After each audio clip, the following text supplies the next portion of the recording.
Previously on how to handle difficult clients. So like many women in Amanfo, if you go to a hotel, wherever you go, what you expect is a treat. And that is exactly what our customers expect from us. They expect a treat. Treat, Treat. There are moments with our customers. There is a moment of truth, there is a moment of misery, and there is a moment of double misery. And we need to take note of these and make sure we treat our patients right. So it's the same way we deal with our patients. Most of the time they come with their highlight on because like we said, they are frustrated. If we want to say that, hey, now men are the member be dia no jama on team in come me uko zongo a kono ko bisa mase ye friend me carry few ho. So what bia me ma shikra. Now the big question, how do we handle difficult customers or difficult patients? And this is the biggest question we are going to answer in this session.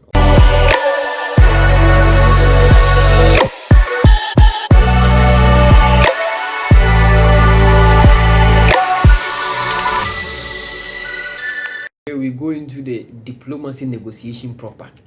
Now we are going to apply all the diplomacy that we have, all the diplomacy we've learned, all the emotional intelligence that we have acquired as health professionals. Then we get into it. So the first step is to listen to what the customer wants and provide it if you can. Patient in the problem part of the okay, I mean Tino.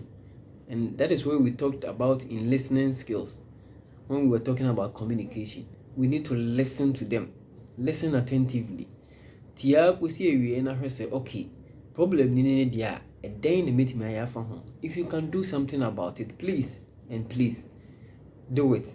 Na abotoyɛ mu mbra. The second step is if you cannot provide what he or she wants, take your time to explain to the customer. Oh mame, okay, the whole can no crepa. In fact, say me charges better na say ya kan o say hospital ha yen so you put your money in place na hwe say sadi we yen so you be put me asha asisi say the be adwuma ma yen nyina wa kan yate ye be kwa adwendwem ye be dwen ho ani ehu de betimi ayi afa ho. It's sometimes it is explanation that they need. It's an explanation. I worked in one facility where we didn't have a big ward. It was a recovery ward. And then one day, one patient asked of where my office was and wanted to see me. Oba and a complaint, and he said, "Oh, OPD ho." And when you are at the OPD, you can see into the recovery ward. And Oba hospital, no, you're nursing at the OPD on a bench. A hona a day draper scene so. And on ten of one say, I didn't know. Or two new recovery ward who's a bed back or that will be an naso. Now you didn't see benches so a honey and nursing. So that was his main complaint. So I spoke to this man and then I said, don't worry, we'll go there. I'll talk to the staff over there and then we'll find out what can be done about it. So I went in there and I spoke to the nurse in charge over there. I wanted to find out what the problem was because of course this patient says, who's a bed empty or so what is going on? Then the explanation I was given was, oh, truly there is an empty bed, but what happened was that nipa na no daso no enche bia no ofrim, that person has passed. And inti oddly no ababe pick body no, and what happens is that once the body is carried away, the nurses need to do their last offices. No more arrange bibia, change bed sheet, everything, make sure everything is in place before they put another person there. They are all part of infection prevention protocol. And so that is the reason why the bed is empty. They are doing their last offices. Then I said, oh, that is sound. So I need to go back and talk to this man. So I went back and I explained the situation to the man and I told him that this is what had happened. And the last person, if you man getting also and until now they are done. The bed is empty. He can go and occupy it. And trust you me, this man said, oh sir, I'm okay, officer. I'm okay. Bench in him here.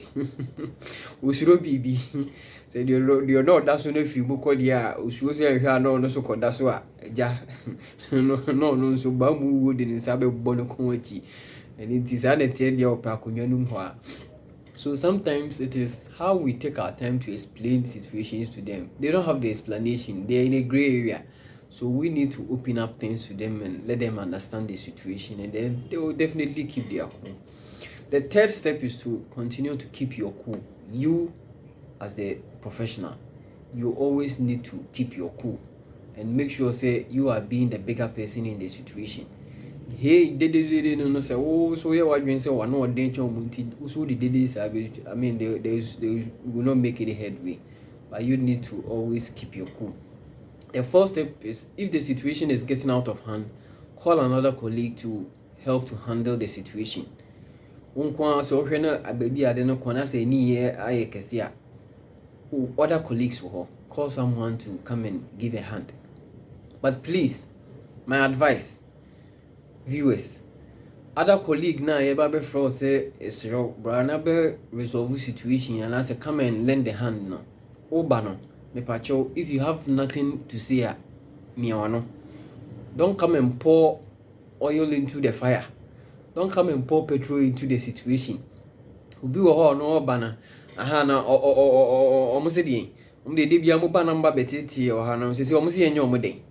Afia na ya shift ase a mo de mo asem mo ba yeso no. Memo obi a betete o ha o. Na ya ankasa ya brain enam. Please. Colleague or babel lend the support. Me pacho. If you can't handle the situation now here, me feel before. Don't come and make the situation worse. Sometimes if you cry na situation you cry you cool it down kakra. Asembi ya oba be kano. Now somebody through everything out of G, then the whole situation becomes worse. So let's be careful about that. Check if customer's difficulty has some genuine causes, and that is a first step. And at a later date, report to your boss. Sometimes I no can answer wumpa, and need to make sure yes, what say you let the person know say you've heard it, you've taken it in good faith. Some no can with genuine stance, and until later on you need to report the situation to your next in command. Then something can be done about it when it is escalated. Step 6, continue to show organizational loyalty. In our health system, unfortunately, there's an unfortunate example, but I need to give it anyway. Sometimes it happen was here you need management, so near can yeah. We SARS fake he wants them now. Okay, yeah, they are reporting a moment that do.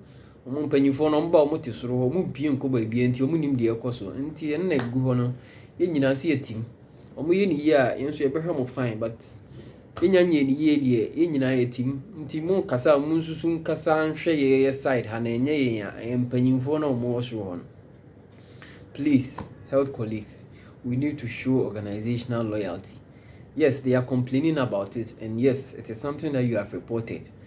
It hasn't been worked on yet, but in the face of the patients, you know, and your honey ever can say afa organization in penny for there be.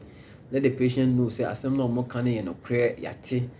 Your baby be for home. Then I did china penny for bar. Then said the patient need to go musono.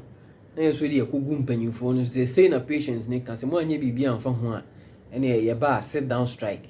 Then you let your authorities know about it. But we don't, see a whole lot of things in front of the patients.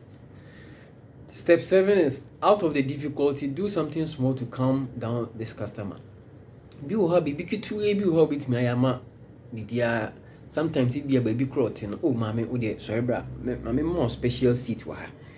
Now what change it? Just the change of the seats, more money, some small cozy place beside the nyabutena tenase. Tina here, you go so every patient, no. You do so me free doctor and honor ba be fro do the nyabotre kan akoma to yem bibia be fine when you be drew hane de nye gidigidi kra ye be hwe obi o ha bia ye be hwe no do the tena ha mia me pi no ba be fro so na akoma to yem sabe bebe. Then step 9 is so ocean situation no it's becoming life threatening. Sometimes it happens. I've worked in facilities where unfortunately relatives of the patient they lost their relative that they brought to the hospital, and based on religion, we know some of our, especially our Muslim brothers, once the person passes they don't delay, they need to quickly take the body, they want to go and then bury per their custom. But in the health system, we also have some protocols that we go through if someone passes, especially if it's a coroner's case. Nipa by indeed 24 hours and we're free man. We need to do some investigations. But I mean, we are on different wavelengths. They need the body to go and bury. We also need to conduct certain investigations before we release the body. Sometimes it be and the relatives want to get rowdy. They want to cause commotion. We need to apply all these things in trying to calm them down so that they understand us. But if they still don't understand, the situation is getting out of hand, then quickly we need to involve the law enforcement agencies in our area, wherever we find ourselves. We need to get in touch with the law enforcement agencies so that they come and provide additional support. Conflict resolution. So there are ways to resolve conflict. I mean, there is obvious option of running away from the problem, ignoring the problem as if it doesn't exist. If it happens that way, what we do is that we say, if you fight and then you run away, you live to fight another day. So you can't run away from your problems. We need to face it head on. The second thing is that you give in to the other party. Then you leave everything. There is another way of dealing with conflict that some people enjoy, and there is always this notion of I'm going to defeat the other party. Quite be as well say me I'm winning at the end of this disagreement. But I mean, if that is your stance, you definitely have a problem. So there is this compromise that we always come to when we are resolving conflict, and we say that you win a little, you lose a little. We always try to find a balance. We cannot please everyone at the end of the conflict resolution, but we always have to try and then come to the equilibrium. And sometimes coming to the equilibrium means that we have to win a little, lose a little, just so that peace will prevail. Because we are doing pim, we are coming say me Mrs. Heya na Mijina say ya ne was na. Sometimes it doesn't end well. It's happened before. There was a story of someone or say driver bid in a car 2 CDs, so or 5 CDs or so change also the man. Also mommy change 5 CDs. They be me no can change 5 CDs. At the end of the day, na bakwa wo ne yonko sekan because of 5 Ghana CDs. I want a second money, and it became a whole issue on national television. We need to make sure that in conflict, when we are resolving conflict, we always come to the equilibrium or come to some compromise to make sure that peace will prevail. If you say you want your pound of flesh, sometimes it comes at a grave cost. It can even come at a cost of losing one's life, which is not the best. Now, there are customer service taboos, and we need to take note of these taboos and avoid them completely. The first thing is never show your anger in the presence of the customers. Yes, why are they both? But we need to always keep our cool and keep our composure so that peace will prevail. If you want to show your anger in the presence of the customer, it doesn't show professionalism. And in the service, that is what we preach. Professionalism is one of our core values. Never shout at the customer. Patience now to anymore or you need to say what. Said ye sebi ho wokɔ baabi a na wokɔ akɔ assess service a wo mpɛ sɛ obi abɛteatea no saa na patient nso wo mpɛ sɛ yɛbɛteatea no. And indeed, please and please never shout on the customer, because yɛde yɛ wa nyɛ wo de wo de yɛde yɛ wa ɔmpɛ, but wo pɛ sɛ woteatea customer no. And indeed, yɛ sɛ ɔkɔtɔ deɛ ne bodwe nyanya nkyerɛ deɛ yɛntɔ ne ntwene. And indeed, please never shout on the customer. Another taboo, do not meet the customer with fire. Fire could be returned. And into odigidi bano. I had to say there was one highlight when you as a driver and a journal. Also saw highlight to the near there will be an accident. Please. So the fire bar, like we said, when you say a temporary insanity, the condition now or no winning or suffer that. Make sure you always keep your cool. I don't know if you've heard about the story of the Buddha and then the gift of anger. The Buddha went about so many cities preaching a sermon. He visited so many cities and he was tired. And then he came to one particular town. And then he got people gathered and he began to speak to them. As he was speaking, there was one person in the crowd. Oh no, I didn't know Buddha. So he started shouting from the back, raining insults on this Buddha. But as he was insulting the Buddha kept on talking. I mean, he was giving his sermon to the people. He didn't even mind. He didn't say a word to this person who was insulting him. And that infuriated the person even more. I think I mean, he didn't understand, say, oh, dinner terminal still on Casano. So it infuriated the guy even more. Then he kept raining insults. At the end of everything, when the sermon was done, this angry person went straight to the Buddha and was like, so why were you ignoring me? I think baby Benny knew you better make what you open such him Tiana. And the Buddha asked this man a simple question. He says, young man, let me ask you this. If you have a gift and you want to give to someone, and that person says, oh, I'm okay, I'm not taking your gift, who does the gift belong to? So the young man thought about it and he was like, yes, then it means it belongs to me. So when I'm doing a gift in my also, yeah, it's still mine, so I'll take my gift. And the Buddha said, yes, that is exactly what it is. And that is the valuable lesson in this. The Buddha was trying to teach this person a lesson. And that is the kind of reaction we need to give to people who come at us with negative energy. The Buddha was telling this man that, yes, you were angry, you were throwing all your anger on me, but I refuse to take your gift of anger. So it still belongs to you. Whatever you decide to do with it, go ahead and do with it. But I am not taking it.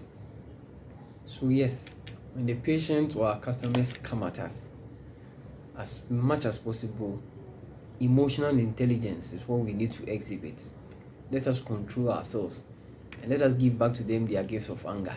We don't need to return fire for fire. We do not need to brag in front of our patients. Me. Na me na also kwa report me am penyu for den no betimi ayemi. Me Ghana Health Service Director General no kra me wo fa no no. Ono na ma e fa me wo service ni ntimi wo report me am penyu for no mo na obi ntimi nye me hwe ma me. De me sma kana na maka. Me se pe ba bi na tena. And then nya dia me bow side kra. The opposite of you hu bi aye. Please, let us not brag to the patient. We don't know who you are talking to. We don't know who you are dealing with. I want for achieving excellence in customer service. We've wrapped up. Hopefully, I am hoping and praying that we'll be able to achieve excellence whenever we are dealing with our customers. And let's come up with this resolution. Knowing all that we've gone through, and the fact that we as healthcare professionals, one day at a certain point in time, we can become patients ourselves. Now ask yourself, now you become a patient in another health facility. The way you are treating your patients, if that same treatment is meted out to you, will you be satisfied with those services? And let us make a new resolution. Thanks so much, Amanfo. Share your comments at the comment section, and then most importantly, subscribe to this channel. So I did a new video bye now on so on Sakabi. We out.